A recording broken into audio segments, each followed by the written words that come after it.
अशोक पंडा 2024 निर्वाचन में हारिला परे सी गोड़ लंबे बीजेपी दल में मिसवाई। तेणु बीजेपी दल जड़े नेता धरी शंख भवन में पशि खाली अशोक पंडा नुह, अशोक पंडा गोटे मेली गोटे संगठन करजेडी बहु तुंग नेता धरी बहुत शीघ्र बीजेपी रे मिसिबे। अशोक पंडा तो राजा थे, बीजेपी एकाम्बर राजा थे।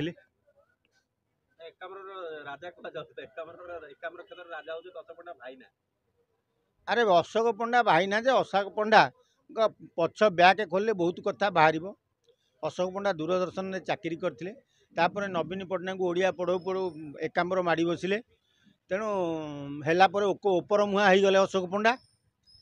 तेणु भाभी जे अशोक पंडा तांकर पैतृक संपत्ति एकाम्बर हो।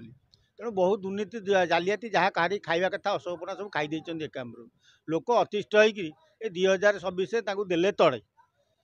तेणु अशोक पंडा एवं आउ किसी अवस्था व्यवस्था ना। तेणु सी बाध्य होगी बीजेपी की डेइमे बोली जड़े बीजेपी नेता धरी शंख भवन आसते।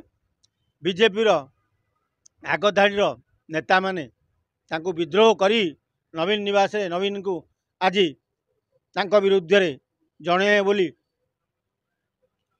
प्रतिश्रुति देइचंती।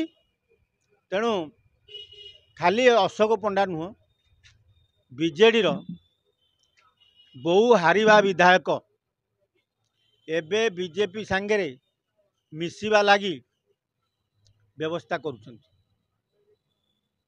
दिन दिन देखा गोटे नेता अलग दल को चेष्टा कले। अशोक पंडा कहीं तो नवीन बाबू को खास थे। अशोक पंडा जानते जदि आगामी दिन में बीजेडी भांगी सफा हो तेणु आउ दल कहीं कांग्रेस तो नबनी। तेणु सी बीजेपी की जीवे कौन निश्चय अंधार जे पर्यंत समस्ते कहले पांडियान कहले मुझे सन्यासी नहीं गली किंतु नेला परे भितरी केलेंकारी केला आरंभ कर जे पर्यंत पांडियाने मुंड पुरौथिबे बीजेडी रे से पर्यंत गोटे गोटे गोटे गोटे नेता किए बीजेपी की किए कांग्रेस को पड़े। 2029 बेलू केवल शंख भवन थी, नवीन बाबू थे पांडियान थे। कौटू नेता तो संगे नथिबे एका थे पांडियान थे। कांग्रेस कहीं साथ दब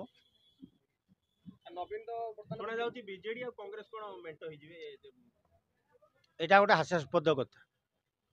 कांग्रेस केबे नवीन की नब ना, नवीन की कांग्रेस नब ना।